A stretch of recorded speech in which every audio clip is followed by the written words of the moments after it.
Ashamaar kafuun akkam jirtu daawwattoota keenya. Kun qophii alangee kan torbaanitti yeroo tokko simbira ga'udha. Qophiin alangee keenya kan guyyaa har'aa dhimma hulaa galaanaa fi seera addunyaa jedhu irratti kan maratu ta'a. Marii kanaa fi keessummoota sadii as stuudiyootti affeeradhee jira. Keessummaan keenya kan jalqabaa obbo Geetuu Gaddafaa jedhamu abbaa alangaa naannooti. Keessummaan keenya kan lammataa immoo gargaaraa piroofeesaraati. Yuunivarsiitii Salaaleetti jechuudha, barsiisaa seeraati. Keessummaan keenya kan sadaffaa immoo obbo Sibahat Kaffiyaaloo jedhamu. Isaan ammoo ogeessa hiikaa heeraati. Mariisaa kan isin wajjin turu ammoo an Haayiluu Miidhagsaati. Hanga xumura marii keenyatti nu faana turan affeerraa keenya.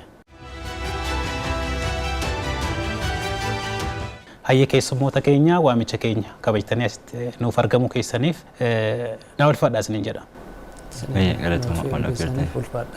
Baay'ee gaariidha. Akkuma dura kaasuuf yaalee dhimma yeroo kan ta'e waa'ee hulaa galaanaatii fi seera addunyaa wanta jedhu irratti marii keenya kanarraa kan qopheeffanne mee obbo Geetuu sanarraa ka'a. Itoophiyaan akkuma beekamu biyya guddaadha. Biyya yeroo ammaa kana jechuudha baay'ina uummataa miliyoona 100 fi miliyoona 20 qabduudha.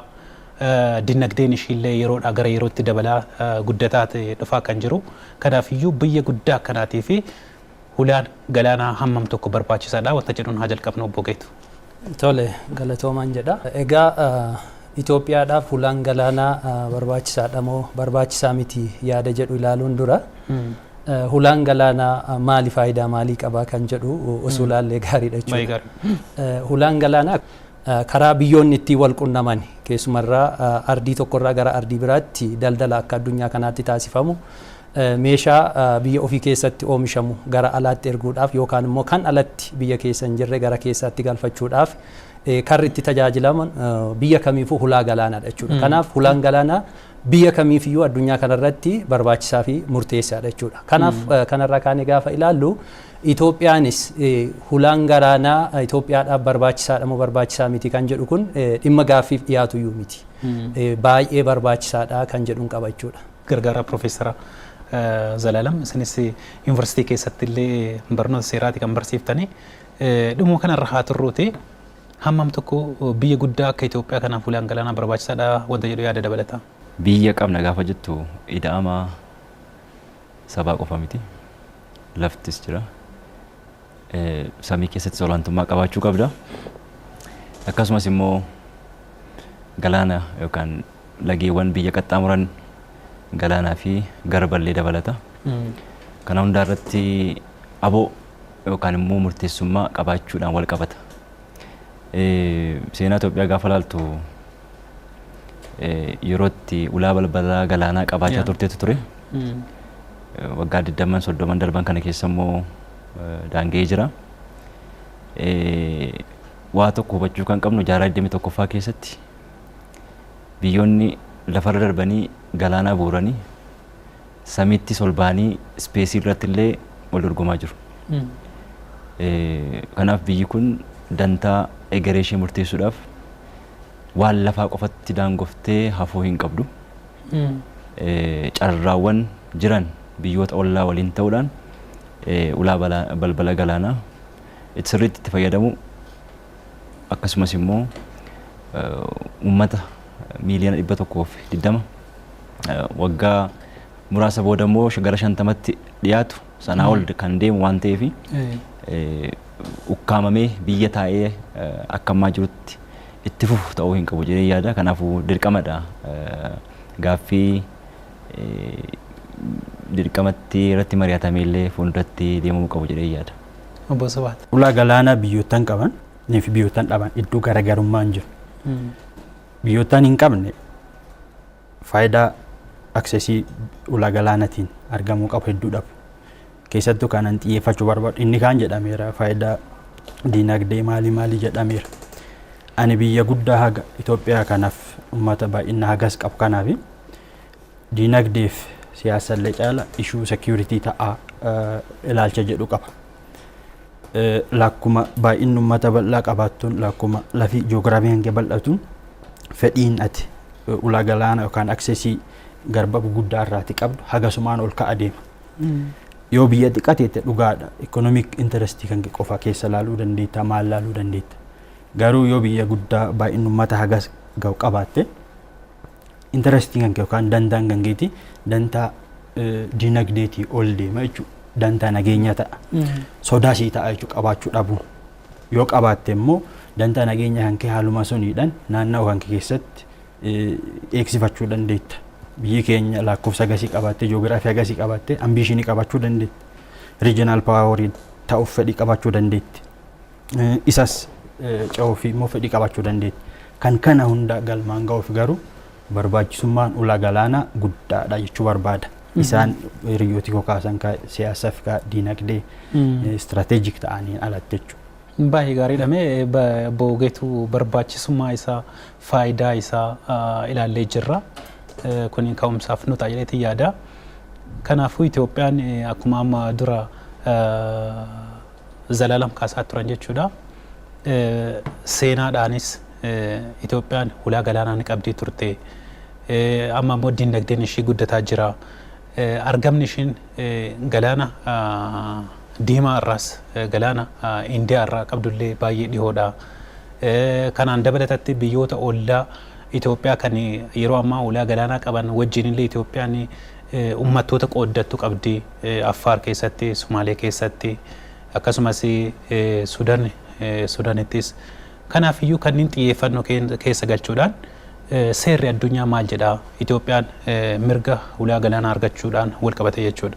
Akka addunyaatti dhaabbanni mootummoota gamtooman illee yoo laalte yeroo adda addaatti biyyoonnis seenaa keessatti yoo laalte dhimma ulaa galaanaa kanaa wal qabate yookaan immoo itti fayyadama garbootaa fi galaanota kanaa wal qabate seerri adda addaa yeroo adda addaatti bahaa tureera jechuudha. Sanarra darbee dhufee isa dhuma dhaabbanni mootummoota gamtoomanii naannoo bara 1982 irraa kaasee biyyoonni dacheedhaan marfaman yookaan immoo land locked countries warri jedhamanii biyyoonni akkasii kun ulaa galaanaa argachuu qabu karaa jedhuudhaan beekamtii seera idila addunyaallee kennee jira jechuudha.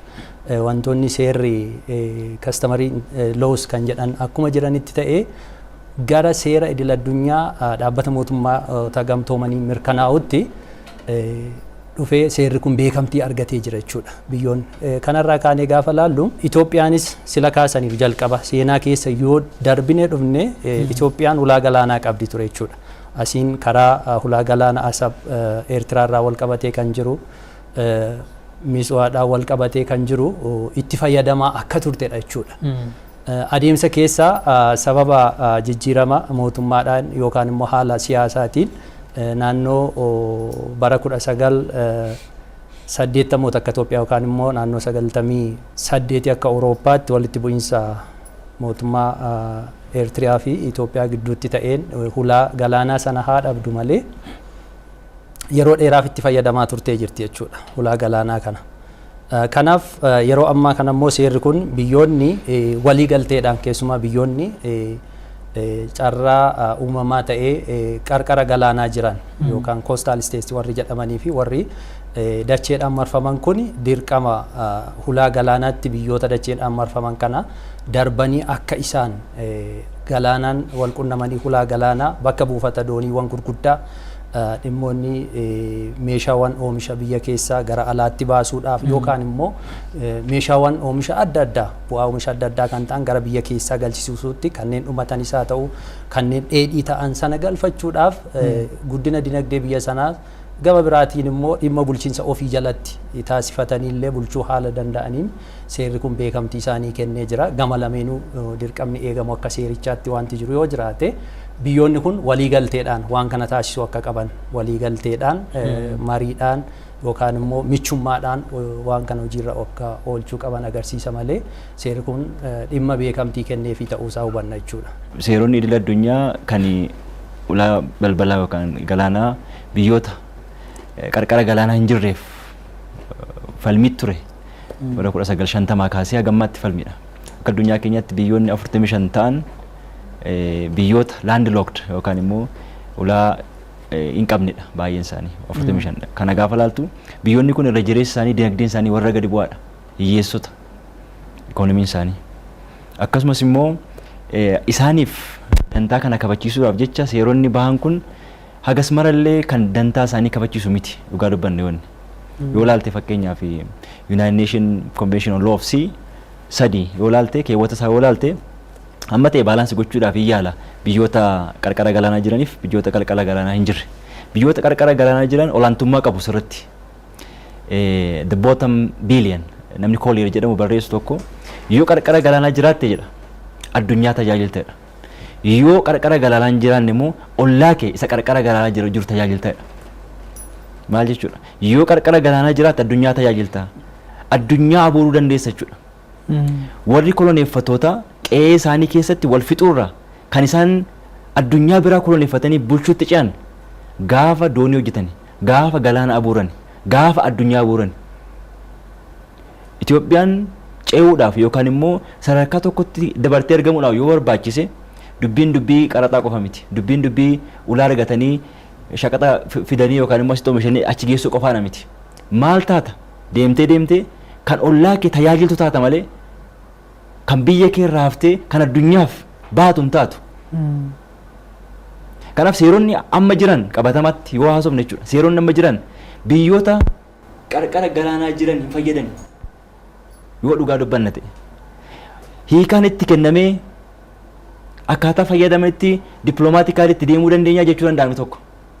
Garuu dhugumatti fayyadamuudhaaf seera kana kan barreesse Afrikaanota miti hubadhaa. Warruma koloneeffattootatu akkuma isaaniif ta'utti barreeffate waan ta'eef laalaa keewwata isaanii laalaa kaa'amee jira amma ta'e baalaansii gochuudhaaf fakkeenyaaf keewwata 17 innocent passage jedha. Biyyi qarqara galaanaa jirus qarqara galaanaa hin jirres waan fe'ee deemu tokko ce'uudhaaf ceesifachuudhaaf hin danda'a innocent amma ta'etti hamma nagaaf deemutti hamma daldalaaf deemutti. Kana jechuun maal jechuudha?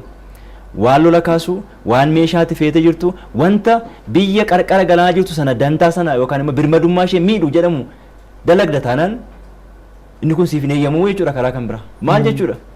Hamma ta'e daldalaaf gootutti dantaa biyya keessa miidha yoo ta'e gochuun qabdu jechuudha. Eenyu jalatti galte jechuudha deemtee birmadummaa biyya qarqara galaanaa jiru jala jirtaa jechuudha.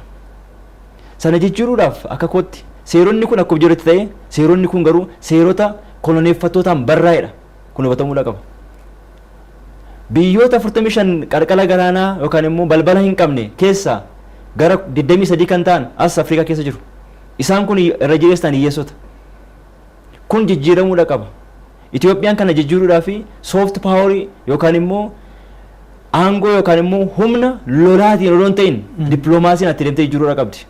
As keessatti Afrikaa Yuuniyen gahee guddaa taphachuu danda'a. Maaliif jennaan Itoophiyaan seenaadhaanis akkasii har'a immoo akkasirra jirti. Maaltu haasa'ama miidiyaa irratti? Afrikaa dinagdee ta'uu qabdu. Free Continental Trade Area hundeessina jedhaniiru. Itoophiyaan kana mallatteessiteetti. Ulaa balbala galaanaa odoo hin qabaatti maal gochuu dandeessa?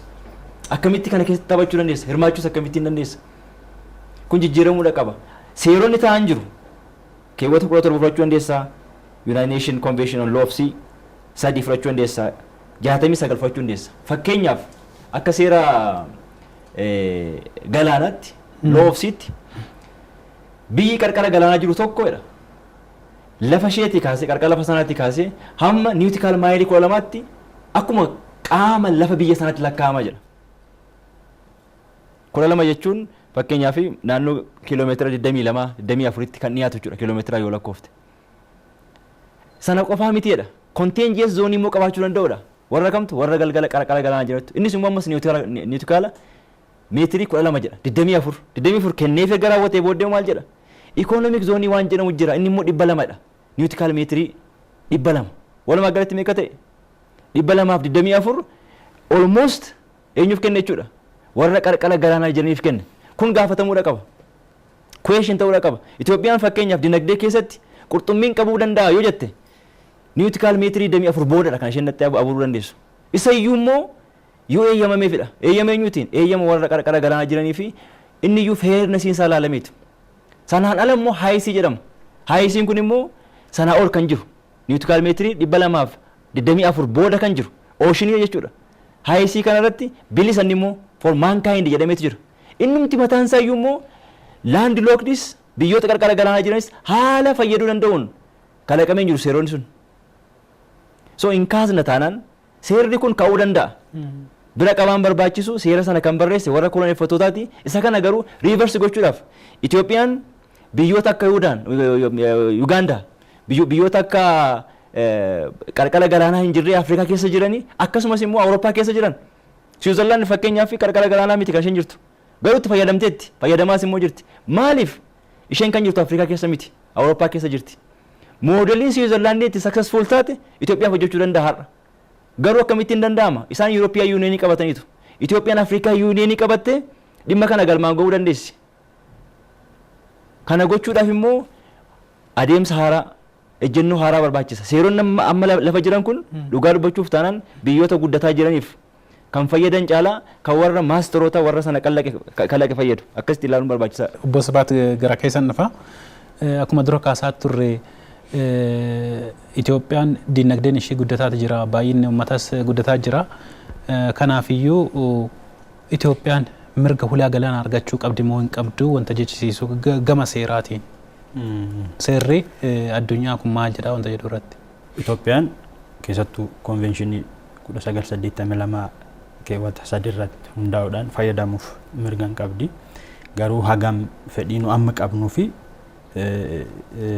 carraa keewwati sun uumuu yoo wal bira qabnee ilaallu ga'aa miti. Carraan keewwati sun uumuu jechuudha. Keewwatichi fayyadamuu isayyuu kan fedhii warra ulaa galaanaa irra jiru fakkeenyaaf nu Jibuutii walii galtee uumnee biyyoota biraa walii galtee uumnee akka fayyadamnu ka tolchuudha.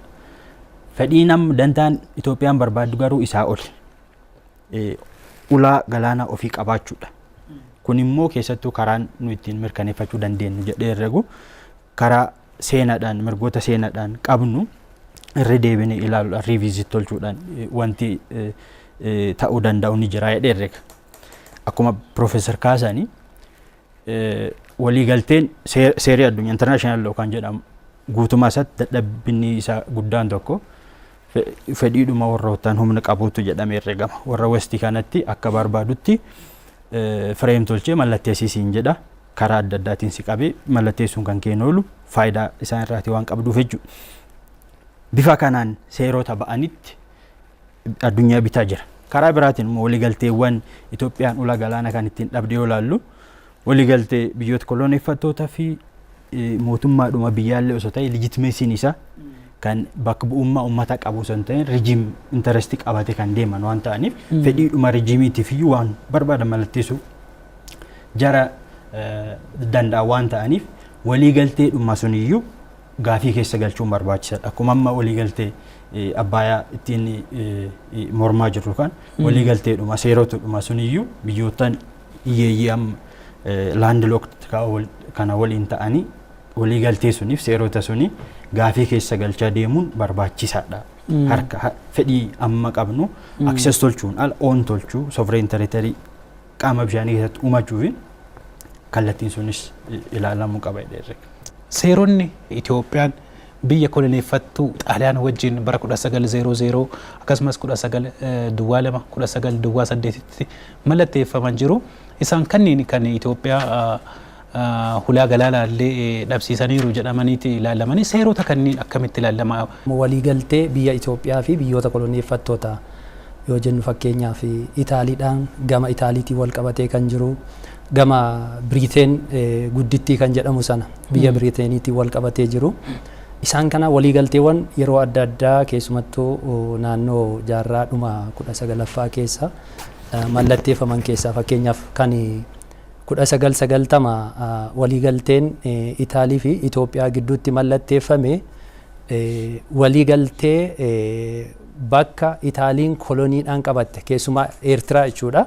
Eertiraan qaama kolonii Itaalii jala akka isheen taatee fi Itoophiyaan gama sanaan akka beekamtii kennituu fi daangaan gidduu isaaniitti akka taasifamuuf jedhamee Itoophiyaadhaaf immoo waliigalteen sun birmadummaa Itoophiyaan birmadummaa qabaachuu ishee beekamtii kenne garuu daangaadhaan akka gara galaanaatti hin dabarreef daangaan kee as ga'a jedhanii waan amma sila kaafamaa ture mirgoota warri qarqara galaanaa argachuu qaban Itaaliin gonfachuudhaaf Itoophiyaatti hulaa itti cufteedha jechuudha. Daangaan kee akka lafaatti iddoo akkasiiti jedhamee akka barraa'u waliigaltee taasifamedha jechuun. Kana jechuun Itoophiyaan akka gara hulaa balbala galaanaatti hin baanee fi lafaan yookaan land locked kan jedhu biyya akkasii taasisuudhaaf waliigaltee taasifamedha jechuudha. Gama biraatiin kan bara 19 akka lakkoofsa Awurooppaatti jechuudha lama Itoophiyaa fi Biriteen gidduutti taasifame kun maalidha? Keessumattuu Itoophiyaan asiin gara bahaa kana gara Sumaalii kanaa wal qabatee gara galaana Indiyaa kanaan akka waliin agarreef kolonii Sumaalii yeroo sana kolonii Biriteen jala waan turtee fi lafa daangeffachuuf jechuudha naannoo as gara waabee shabalee kanaa wal qabatee naannoo doolloo kanaan kan jiru Itoophiyaan kanaa achiin darbiin kan kanaa achi jiru gara galaanaatti si baasu lafti kun kan kooti kolonii koo jala jiru waan ta'eef as natti hin darbiin ani immoo isaati asitti sitti hin darbu gamanuma taa'ii waan jedhu fakkaata. Kan 1908 yoo ilaalte mootii Minilik faana kan taasise eenyudha? Biyya Biriteenidha jechuudha. Isheenis Sudaanii fi Gibsi yookaan biyyi Misira yeroo sana kolonii ishee jala waan turanii fi naannoo laga Abbayyaa kanaa fi laga Baaroodhaa wal qabatee waliigaltee taasifamedha jechuudha. Asirraanis daangaan Itoophiyaan gara Sudaaniitti deemteellee akka fulaa balbala galaanaa hin argannee fi adeemsa isaan taasisanidha jechuudha. Waan qabiyyee isaarraa kaatee gaafa ilaaltu implikeeshinii kan qabu sitti fakkaata yoo ilaalte jechuudha. Keessumaan inni bara 1908 itti fayyadama laga Abbayyaadhaa wal qabatee isaan qabiyyee waliigaltee sana keessatti hammachiisan keessaa tokko yoo ilaalte inuma bishaan Itoophiyaa keessaa bahullee yookaan immoo biyya keenya keessaa bahu fedhii yookaan beekamtii isaaniitiin ala ijaarsa kamiyyuu akka hin gaggeessine hidhaa kamiyyuu akka hin raawwanne waliigaltee mallattaa'edha jechuudha yeroo sana. Naanna'ee waliigalteewwan kana hunda isaayyuu yoo ilaalte Itoophiyaatti karra ijaaruudha jechuudha. Karra ijaaruudha. Akka seeraatti yookaan seenaa kanaan dura tureetiin hanga akka hubannutti seenaarraas jechuudha Itoophiyaan fulaa balbala galaanaa qabdi ture jechuudha gara Asabitti soo dhaqxe. Itaaliin yoom dhuftee qabatte balbala galaanaa Asab bara 18 naannoo 82 jechuudha koloneeffachuudhaan dhufte kan isheen turre duraan jechuudha. Miswaasoo fudhatte akkasidha jechuudha. Asirraan gara Somaaleedhaan Jibuutiis dhufte yoo ilaalte humnuma koloniidhaan qabatanii kana biyyoota Afrikaa gaafa koloneeffatanii biyya qabatanii sanaa booda immoo biyya jabduu of dandeessuu birmadummaa ishee kabachiiftu immoo gaafa argatan dinagdeedhaan yookaan dadhabsiisuudhaaf akkaataa itti karra itti ijaaran yookaan immoo laandi loogdi godhanii kaa'uudhaaf sochii isaan taasisaa turan akka ta'e nu hubadha jechuudha sanarraati. Baay'ee gaariidha. Mee Zalaalam waliigalteewwan dura kaasaa ture 1900tti 1902 fi 1908tti kan mallatteeffame kunniin hoo qabiyyeewwan isaanii maal jedhu isaanuma kanayyuu amma irra deebi'anii gaafachuun hin danda'amu wanta jedhullee achumarratti. Waa tokko kan nu beekuu hubachuu qabnu biyyoonni gaafa biyya biraa wajjin diil godhan yookaan immoo biizinasa ta'u siyaasa ta'u maalii godhanii dantaa mataa isaanii irratti xiyyeeffatu. Dantaa mataa isaanii yoo Biriteen fudhatte yeroo sanatti yoo Xaaliyaan yoo fudhatte yeroo sanatti Itoophiyaas immoo humna isheetti yoo fudhatte dantaadhuma ofii kabachiisuudhaaf wanti tolaan sii kennamu tokkoyyuu hin jiru. Abbaatu of mara. Addunyaan kun addunyaa akkasiiti. So yeroo sana keessatti haalli adeemsifamaa ture olaantummaa qabu waan turaniif yeroo sana keessatti waan isaan miidhu tokko yoo raawwachaa hin turre. Kanaaf iyyuu akkuma boleessi koo asii kaasaa jiru addisuuni waliigalteen kun irra jireessaanii kan Itoophiyaa fayyaduu miti. Okay? Har'an kaasna taanaan waliigalteen koloniyaal warra koloneeffattootaan ta'e mootummaa Itoophiyaatiin mallattaa'ee jiru akkuma seera biyya kanaatti fudhataman kun beekamaadha. Garuu hin gaafatamu question hin ta'u jechuu miti. Amma namoonni baay'ee maal jedhu dhimmi seera idil addunyaa bishaaniin wal qabatee ulaan Itoophiyaan argachuu qabdu dhimma seeraan ka'uu miti jedhu gamni tokko dhimma seeraan ka'uu miti cufameera du'aadha jedhu gamni biraa immoo lakkii seerri kun still relevantiidha hin fayyada. I think lamaan kana baalaansii gochuu nu barbaachisa. Seenaadhaanis haa ta'u seenaa seeraa jechuudha. Seerri kanaan dura ture waliigalteen kanaan dura ture haa ta'u seera amma hojiirra jiruunis haa ta'u baalaansii gochuun barbaachisaadha. Biyyi kun saba guddaa qabdi. Fuulduratti adeemuudhaaf ulaa argachuu gaafa jennu isaan akka ittiin deemnee daldallee deebinee akkas ta'uu hin qabu. Garuu politikaalii sirriidha, mooraalii sirriidha, leegaalii sirriidha, histoorikaalii sirriidha kana gaafachuun. Leegaalii, politikaalii, mooraalii, histoorikaalii kana gaafachuun sirriidha. Gaaffiin garuu akkamittiin haa ta'udha. Haa akkamittiin gochuu qabna. Lolaan ta'uu qaba. Akkamitti itti deebina? Ish. Akkamitti itti deebina? Qabiyyeedhuma isaa keessayyuu amma maa jedhu waliigalteewwan sunniin osoo jedhu namni yeroo dheeraallee ture waan ta'eef yaadatu waan ta'eef. Dhugaadha. Qabiyyeen sun irra jireessan kan isaan fayyadudha. Kan nu fayyaduun turre. Akkuma boleessi qoosii kaase. Baay'ee ulaa kana dhabuu nu tureef dammaqa yookaan nutu amma waachuuf yaadaa jirra ta'a malee waan turedha kun. Naannee itti cufuu naannee biyyi kun fakkeenya Eertiraarraa jalqabe dhufe Asabitti. Okay? Sanyii namichi balbala gubbaarra taa'ee gaayyaa xuuxu dur stoorii ture. Culullee dhufeetu gaayyaa irraa fudhatee badeedhani. Dhagaa ishee fudhatte malee gaayyaa ku fudhattee duwwaa isaa harkisaadhaan ijaarse. Deebitee dhufte cululleen ammas gaayyaa irraa kaafte. Maali gaayyaa ku fudhatte malee barcuma ku fudhatteedha. Booda barcumas fudhatte. Barcuma ku fudhatte malee ana fudhatteedha. Booda sasi fudhatteedhama. Seenaan kolonneeffattoota achi dhufee xaxaan kun har'aa miti jechuu baadeetani. Amma fudhatamuuf jirra. Moo dammaqneetu waa karoorfinee nus tattaafachuu qabna laata jirutti loluuccessinee gaarii natti fakkaata. Baay'ee gaariidha. Obbo Sibaat keessayyuu waa'ee dhuma seera addunyaa kanneen keessayyuu isuma dura kaasaa turtan kan mootii Minilikii fi humna kolonneeffataa Xaaliyaan kan yeroo saniitiin wal qabatee ta'e wanti itti dabaltee jiraate seerota sadan wal duraa duubaan kan 92 dhugaa seeroti suni Itoophiyaan gama tokkoon ejjitee jiraattus gama biraatiin jarii turanii kolonneeffattoota kan amma kanaan dura ka'aa ture jechuudha.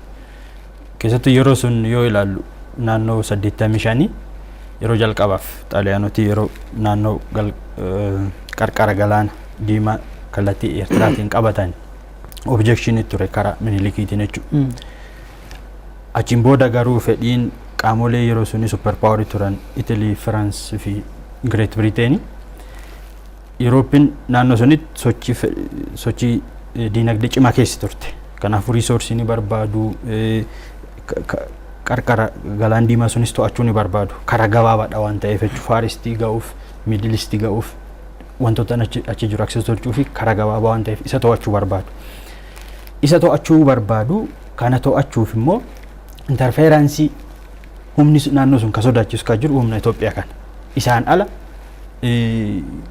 kolonii isaaniiti, territorii isaaniiti. Maal godhanii konteentii isaa ta'uu ilaaluu yaaleera. Kiiloomeetirii Itoophiyaanii qarqara galaana irraa fagaachuu qabduun kaawwame.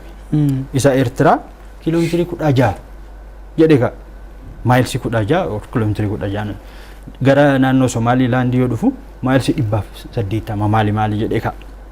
Kanaafuu haalli barreeffamichi ittiin barraa'eyyuu intenshinii kan yaada isaan yeroo sun qaban fedha isaan yeroo sun inni agarsiisa. Irraa fagaattee naannoo sun irraa fagaattee taa'uu qabdi Itoophiyaan ka'e jechuudha. Kanaaf waliigalteewwan yeroo sun gaggeeffamu fedhiidhuma Itoophiyaa kan giddu galeessa godhateeti miti. Kan reefuu kaasuuf yaale immoo gara keenyanis fedhii uummata bal'aa osoo hin ta'in nugusii yeroo sun jirus isaan irraati tuttuqqii isaan irraa of fageessuuf jedhee waan keessa seene malee dhuguma dantaa uummata kanaa dantaa biyyattii kanaa giddu galeessa godhatee waliigaltee raawwatee miti jechuu barbaada. Baay'ee gaariidha. Bogeetu gara keessan deebi'ee Itoophiyaan seeraanis seenaanis akkasumas guddina diinagdee amma qabduunis mirga hulaa galaanaa kana gaafachuus ni qabdi jennee jirra. Kanaaf iyyuu akkaataa kamiin ittiin deemamuu qaba mirga ishii kana eegsifachuudhaaf.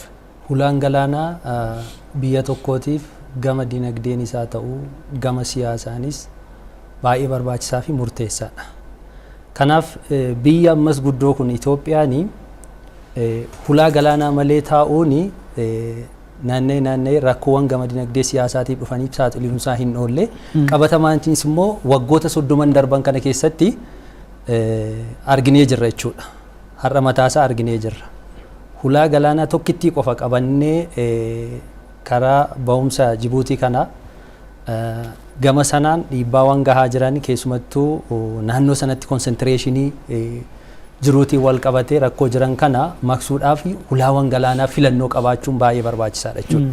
Kanarraa kaan yoo laalle almost naannoo bara 2018 akka Awurooppaa yookaan immoo naannoo 2010 akka biyya keenyaatti yoo laalte hariiroo nageenyaa mootummaa Eertiraa fi biyya keenyaa gidduutti uumameen bakki kanaan dura hulaa galaanaa Itoophiyaan qabdu Asab Miicuwaas ta'ee fayyadamuudhaaf sochiin taasifamaa ture haala gaariirra ture jechuudha. Gama biraan filannoo biraatti fayyadamuudhaaf illee Itoophiyaan asirraan karaa Sumaalilaand isaa ta'u egaa akka barbaachisummaa isaaf dheerannaa isaa irratti hundaa'aa malee gama Mombaasaa Keeniyaadhaan kan jirus sana fayyadamuudhaaf illee adeemsa adda addaa taasifamaa ture jechuudha. Haa ta'utii garuu seerotuma jira kanarra dhaabbannee seenaa jiru kanarra dhaabbannee Itoophiyaan hulaa galaanaa qabaachuun qabdu jennee akkamittiin kana qabaachuu dandeessennee yoo laalle akkuma seerichi kaa'u karaa nagaadhaan jechuudha waliigalteedhaan ta'uu qaba. Hulaa galaanaa kana qabaachuu kan dandeenyu waliigalteedhaan waliigaltee kennanii fudhachuu bifa kennanii fudhachuu fakkeenyaaf seera galaanaa naannoo keewwata 125 irra yoo dhaqxee ilaalte waliigalteen biyyoota kana gidduutti taasifamu akka qabu ni akeeka jechuudha. Garuu waliigalteen taasifamu kun dirqama waa kennanii fudhachuu of keessaa hin qabu. Biyyoonni hulaa galaanaa hin qabne kun mirga argachuu qabu waan ta'eef isa kana koopereet gochuu qabu. Jara kana faana atoomuu qabu. Biyyoonni qarqara galaanaa qabu irra jiran illee jedheetu seerri kun ni akeeka ni dirqisiisa jechuudha. Kanarraa kaan gaafa laallu Itoophiyaan asiin gama Eertiraan isaa ta'u gama asiin karaa kallattii bahan kan naannoo Sumaalilaandiidhaanis wal qabatee jiru asirraan karaa Sudaanis isaa ta'u kallattii ta'uun akka gaa faayidaa isaaf miidhaa isaa irratti hundaa'ee gama hojii dippiloomaasiidhaan yookaan jaalmichummaadhaan biyyoota gidduutti dubbatamuu qaba. Dhimma irratti dubbatamuu qabuu fi egaa aangawoonni mootummaas yookaan immoo warri biyya kana bulchu dhimma xiyyeeffannoo olaanaa itti kennee biyyoota kana waliin dubbachuu qabudha waan jedhuun qaba jechuudha. Zalaalam dura kaasaa turtan Itoophiyaan haamileedhaanis seeraanis seenaanis mirga hulaa galaanaa argachuu hin qabdi jettanii turtanii inni kun akkaataa kamiin ittiin deemamuu qaba maaltu hojjechuu qaba wanta galatoomi egaa seenaanis seeraanis akkasuma mooraaliidhaanis yoo laalte itti deemamuu qaba. Wanti nuyi tokko haaluu hin qabne tokko maal inni waggaa 20-30 darbe kana keessa ajandaan ture dhimmi kun. Saayinsii security yookaan securitization keessatti namni hundumtuu ajandaa uumuu hin danda'u. Ani uumuu hin danda'u ati uumuu hin dandeessu. Political elitiitu aangawoota siyaasaatu prioritize godheetu dhimma kana dhimma nageenyaati godha. Think October 13 2023 mootummaan as bahee dhimmi kun dhimma nageenyaati. Securitize godhe jechuudha. Dhimmi kun dhimma nageenyaati. Dhimma jiraachuuf jiraachuu dhabuuti. Kana jechuun maal jechuudha? Leecalloon yaanni karoorri jiru hundumtuu gara sanatti luucca'uuf jira jechuudha. Karaa kan biraa. Erga kana ta'eeti maal agoon? Akkamittiin deebisuu dandeenya? Reclamation. It's not a claim. Himata yookaan immoo iyyata haaraa miti kanatti fuutu. Kan duraan ture reclaim goota. Reclamation jechuudha. Reclamation kana garuu akkamittiin adeemnudha? Qaamni tokko fakkeenyaaf humna yaaduu danda'a ta'a. Qaamni tokko immoo nageenyaan jedha. Lamaanuu walitti araarsuun barbaachisaadha. Nageenyi lola keessa jira, lollis nageenyuma keessa jira. Addunyaan kun addunyaa akkasiiti. Kana gaafa jennu dirree lolatti wal baasanii booda asabiin qabannee sanaan booda immoo gara sanatti deemnaa kan jiru yaadamuu hin qabu. Garuu maaltu ta'uudha qaba? Lolli karaa soft powerii deemamuu qabu jira. Lola qalamaatu jira. Lola qalamaatu jira. Lola miidiyaatu jira. Gibs abbaa hin fayyadamuudhaaf lolli isheen geggeessitu irra jireessaan lola taankii fi kan meeshaa lolaa caala. Lola dinagdee geggeessiti. Lola miidiyaa geggeessiti. Hamma UN Security Councilitti si geessiti. Dhimma maaliitiif? Dhimma abbayyaatiif. Dhukaas dhukee jira? Hin jiru. Bishaan irratti walitti dhukaasuun akka seenaa addunyaatti iyyuu badaa miti. Bishaan irratti walitti dhukaasuun. Qarqara galaanaa yoo hin jirtu taates dhiibbaa gochuu qabda, loluu qabda, lolachuu qabda. Kanatti loltu garuu dhiigaan miti. Lafee cabsuudhaan miti. Siyaasaan lolta, dippiloomaasiidhaan lolta. Inni sun olaantummaa argachiisuu danda'a biyya kana jedhee yaadan. Maaliif ajandaa ta'e as beera waan ta'eef tokko. AU'n as jira. Afrikaa Union kaapitaala biyya kanaa keessa jira. Karaa kan biraa opportunity jechuudha biyya kanaaf. Akka sab regioniitti yoo fudhattee ilaalte IGAD jira fakkeenyaaf. Ajandaa godhee dhimma kanatti hojjetaa jira laata? Ammaan booda hojjetu laata? Sanarra muyyuu moo darbe? Isa salasiitiif kaasaa ture. Free continental trade uumna jechaaru Afrikaan integrate gochaa irraa dinagdee tokko gara fuulduratti kaaransi tokkoyyuu qabaachuu biyya ardii dandeessuudha. As keessatti immoo biyyoonni shoora gurguddaa taphatan jiru kan akka Chaayinaa, kan akka Ameerikaa. Maal jedhu waa'ee kana ajandaatti kennuu qabda. Ameerikaan maal jetti waa'ee kana? Chaayinaan maal jetti waa'ee kana? Okay? Sub region akka regionitti akka internationalitti immoo maaliif murteessaadha sunis waan ta'eef. Gibs Abbaayeen fayyadamuudhaaf fageenya isheen deemtu Itoophiyaan ulaa balbala galaanaa fayyadamuudhaaf fageenya sana deemuu qaba diplomaatikali. Dhumarratti garamitti si geessa? Gara UN'tti si geessa. Ajandaa ta'uu qaba Security Council keessatti. Kun immoo dhimma nageenyaati. Kun immoo dhimma guddinaati. Kun immoo dhimma biyya tokko qofa hin ta'in biyya ardiitis immoo. Biyyoonni Afrikaa keessa jiran hedduun isaanii ulaa kan hin qabne hedduun jiru. Isaan kana illee walitti qabuu danda'uu qabdi biyyi kun jedhee yaada. Bara 1970moota keessatti fakkaata 74 Ugandaan yaaltetti. Ulaa balbala galaanaa warra hin qabne kana walitti fiddee konfiraansii gaggeessiteetti. Ajandaa ta'a jechuudha. Dhimmi kun dhimma keenya qofaa ta'ee dhaabbachuudhaa hin qabu. Ce'uudhaa qaba. Yoo sana goote fayyadamuu dandeessa. Yoo sana goote inni ollaa keessa harka isaa sitti diriirfata jechuudha. Akkuma boleessi kuwasii kaase reciprocity kennanii fudhachuudhaa walii galuudhaa inni kun dhugaadha. Garuu dhiibbaa malee hin ta'u. Hawarra akkatumu abbaa. Karaa seeraatiin seera addunyaatiin jechuudha. Itoophiyaan akkaataa kamiin ittiin deemuu qabdi maaltu hojjetamuu qaba wanta jedhu yaada dabalata. Akkuma jedhe seerri addunyaa filuudidha. Kallattii adda addaatiin ilaalamuu hin danda'edha herrega. Garuu mirga seera addunyaatiin ni qabna inni herregnu kana mirkaneeffachuu fi hojii sadii osoo hojjetame gaariidha jedhe kana herregu jira. Inni tokkoffaani hojii keessoo biyyattii keessatti hojjetamu. Hojii keessoo biyyattii keessatti hojjetamu nageenyaan misooman karaa securitytiin humna cimaa ittisaa uumuun biyya badhaate uumuun biyya naga qabdu uumuun ollaan kan kee akka si kabaju haga dura si barbaadu caal akka si barbaadu akka sitti hirkatu dantaa inni si bira qabu guddifta jechuuf biratti yoo sitti hirkate ulaa galaana dabarsee si kennuuf hin rakkatu. Ollaa cimaa si cina jiru immoo mufachiisuu hin yaaltu. Kanaaf hojiin guddaan hojjetamuu qabu soft powers, hard powers. Hard power jechuun isuma dhukaasan kanayyuu cimaatti ijaaramuu qaba. Inni cimee ijaaramuu qaba. Dhukaasuuf osoo hin ta'in ditteer tolchuuf jechuudha. Dhaabuuf hirkannaa kanallee uumuuf. Somaaleen yookaan biyyi Somaalee jedhamtu kan Eertiraa jedhamtu biyyoota ollaa keenya kana fedhii isaan nu bira qaban guddisaa deemna jechuudha. Haga ulaa galaanaa nu kennuu fi hin qusannetti jechuudha. Hagas fedhii isaanii of biratti ijaarree salphumatti isa mirkaneeffachuu hin dandeenya jedhee herrega.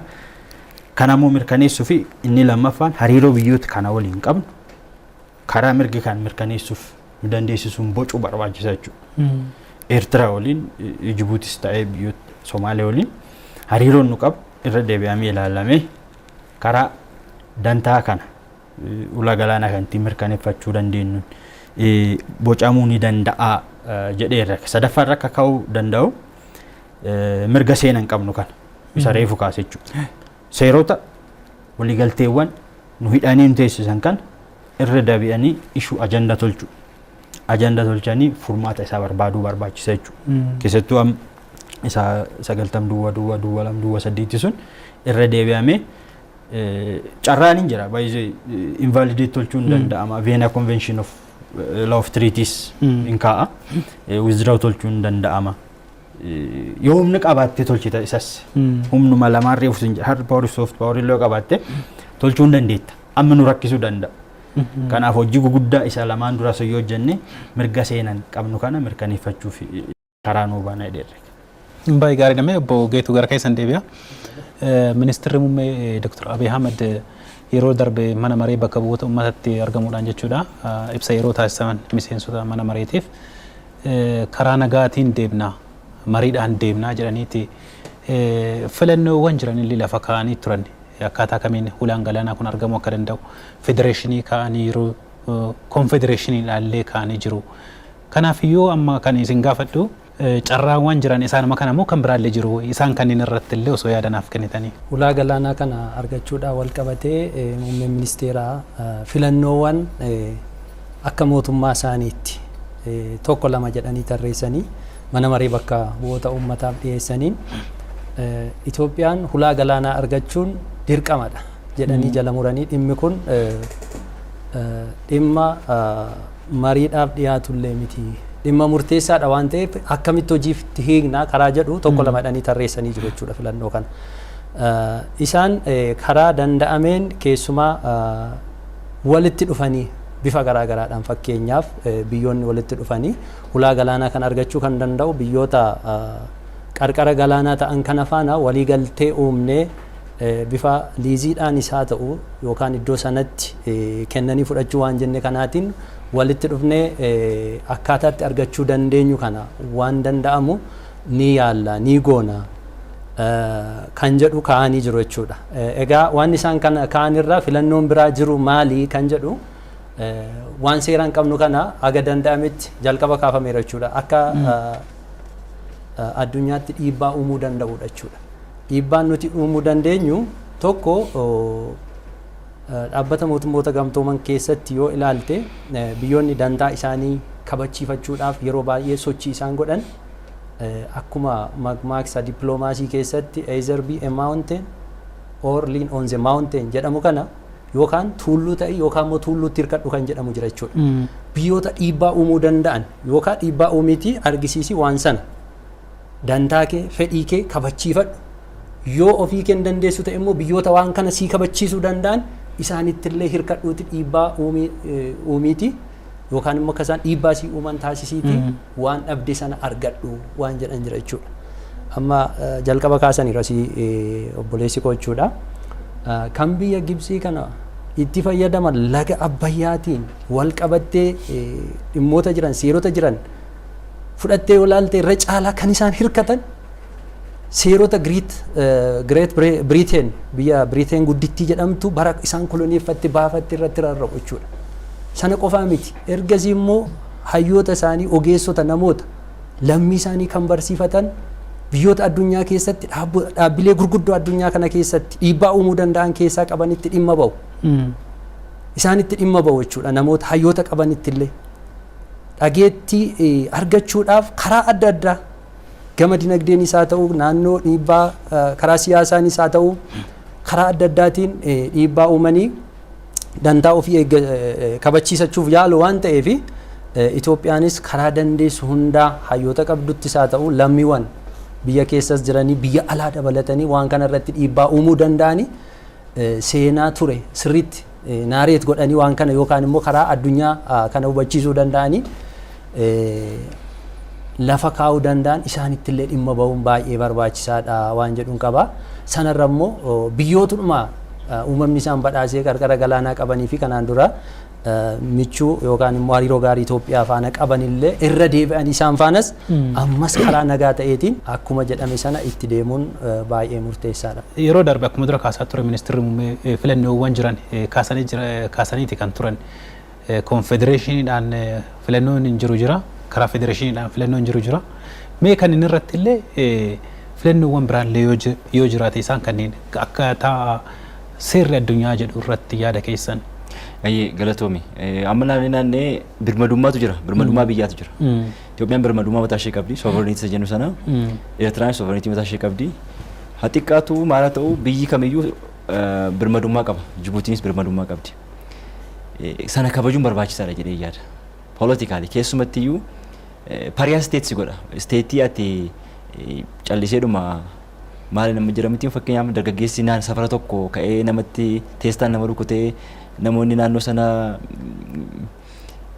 maal jedhu alaqaadhuma kan immoo itti gaafatama safara tokko biyyi tokko akkas ta'uu hin qabdu keessumaa Itoophiyaan akkas ta'uu hin qabdu responsibility itti dhagahamuu qaba. Lafuma kaatee addaan namatti buutee sanaan booda addunyaan kun hundumtiyyuu akkamittiin si lakkaasiini akka goolii uumtuu akkasitti lakkaa'amta. Innaa isa kana of eeggannoon barbaachisaa tokko. Lammata Eertiraan biyya mataa ishee dandeessedha. Kana kabajuun barbaachisaadha. I think olaantummaa lafa isaanii irratti qilleensa isaanii irratti qaban sana kabajjeetu wajjin haasa'uu qabda. Yoo xiqqaate akka ollaa gaariitti wallaaluun barbaachisaadha. Waan tokko jala murree hubachuun barbaachisaadha.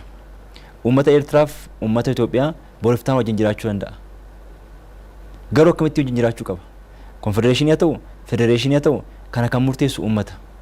Garuu haala qabatamaa amma jiruun sovereign kan taate birmadummaa biyya qabdu hamma taate jirtutti sana kabajuu qabda. Diiliingiin ati gootu hundumtuu sana qixa sanaan ta'uu qaba. Qixa akka ollaa akka Keeniyaa wajjin diil gootutti, akka Jibuutii wajjin diil gootutti, akka Ruwaandaa wajjin diil gootutti Eertiraa wajjin diil gochuun barbaachisaadha. Tokko. Lammata diiliingiin nuyi qabnu hundi isaayyuu institutional ta'uu qaba. Baay'ee wanti gatii kaffalchiisaa jiru Itoophiyaa fi Eertiraa gidduu institutionalii miti. Maal takka walii galame, maalitti akka wallabame hin beeknu. Yoo beekoo jiraate sababa hin beekan. Kana jechuun maal jechuudha? Hariiroon nuyi Eertiraa wajjin qabnu akka nuyi balbala baanee borootti dabarru akka sanatti fudhatamuu hin qabu. Boroo keenya miti Eertiraan. Eertiraan biyya mataa ishee dandeessudha. Kanaaf hariiroon sanaa wajjin ta'u kamiyyuu yoo ta'e respect haala godheen ta'uudha qaba. Waan walii mallattaa'u, waan ifa ta'u, keewwataan lafa kaa'ame kun irratti walii galameera. Yoo akkas ta'e irraan kan hafe informal ta'a taanaan bakka qabaan qabdu, bakka gadhiisaan qabdu. Sadaffaa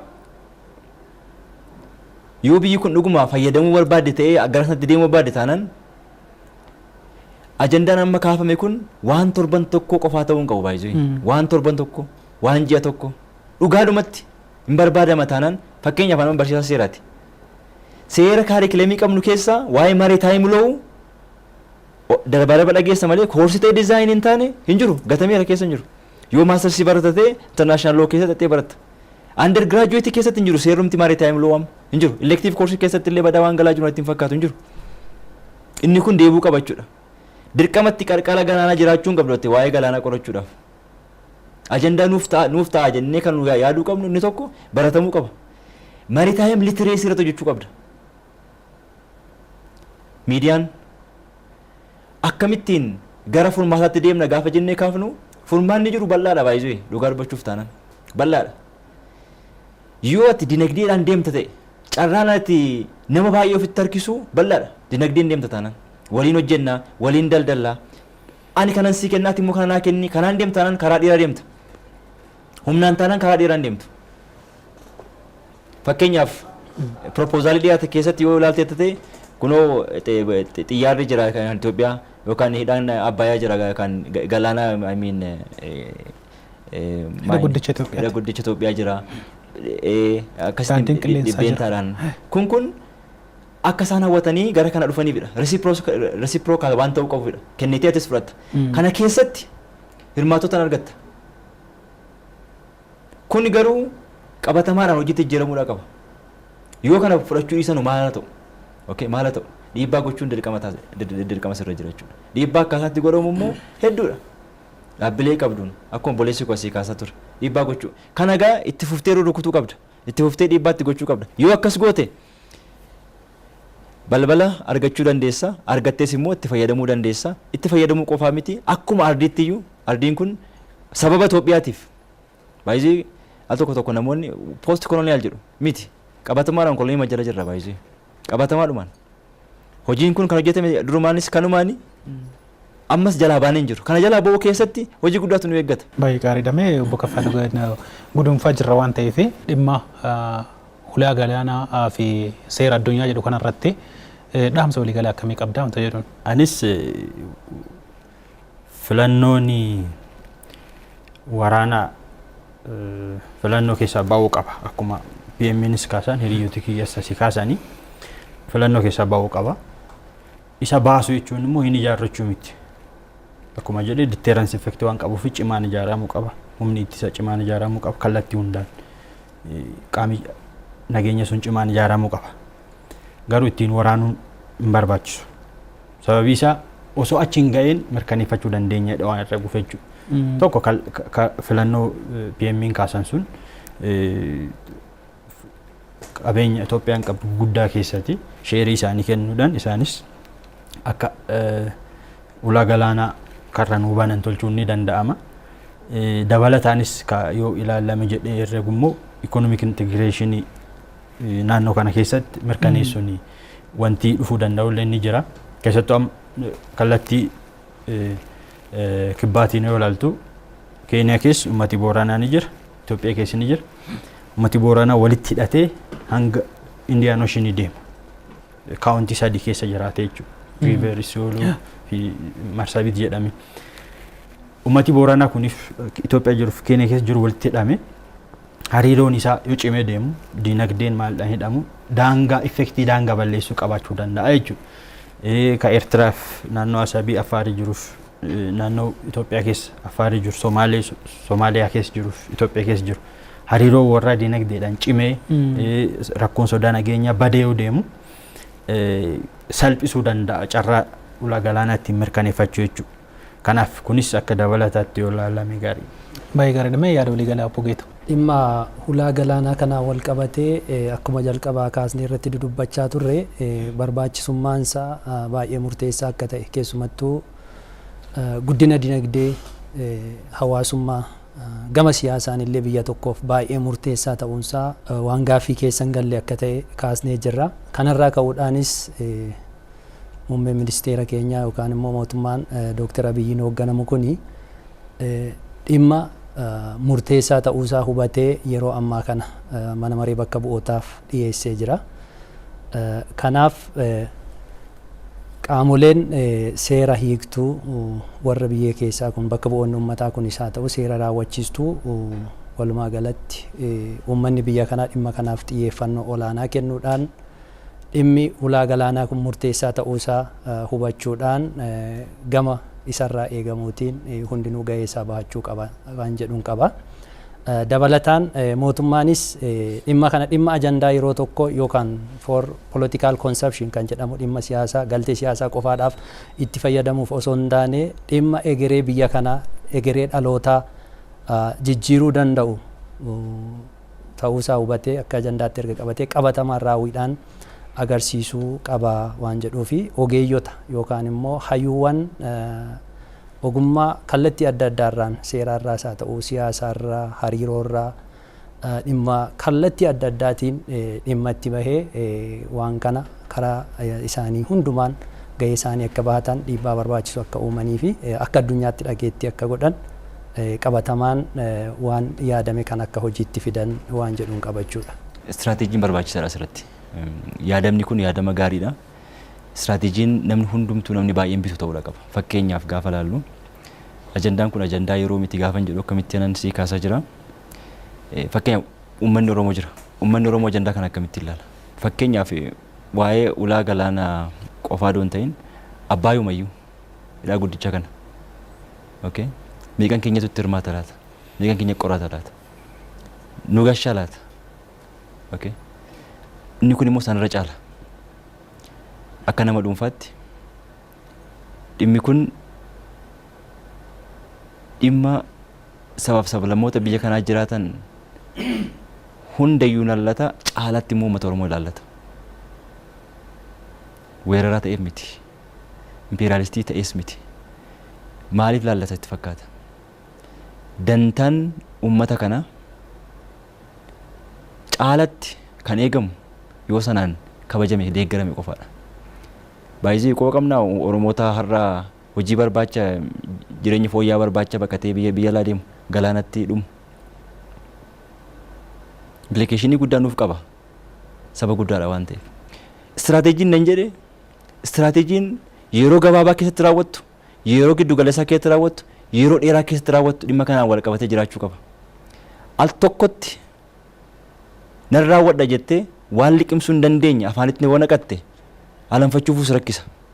Dubbiin kun akka hin taane istiraateejiin ba'uudha qaba. Waggaa 5 keessatti maaltu hojjetamuudha qaba. Isa taanee tarmii dhufuu keessatti maaltu hojjetamuudha qaba. Yoo akkasittiin deemame qofa wanti kun galma ga'uu danda'a.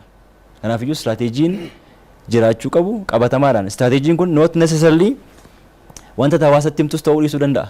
Geetuu Gaddafaa abbaa alangaa naannoo biiroo abbaa alangaa waliigalaa Oromiyaatti jechuudha. gargaaraa Piroofeesaraa Zalaalam Tasfaayee Yuunivarsiitii Salaaletti barsiisaa seeraa akkasumas dhumarratti jechuudha Sibahat Kaffyaalew ogeessa hiikaa heeraati. As istuudiyoo keenyatti argamtanii dhimma hulaa galaanaa fi seera addunyaa jedhu irratti ibsaaf yaada bal'aa waan nuuf kennitaniif ulfaadha galatoomaa isiniin jedha. Daawwattoota keenya qophiin alangee guyyaa har'aa kanumaan goolabamee jira. Mariisaa kan isin wajjin turan Haayiluu Miidhagsaati. Marii biraatiin hanga wal agarrutti turtii gaarii.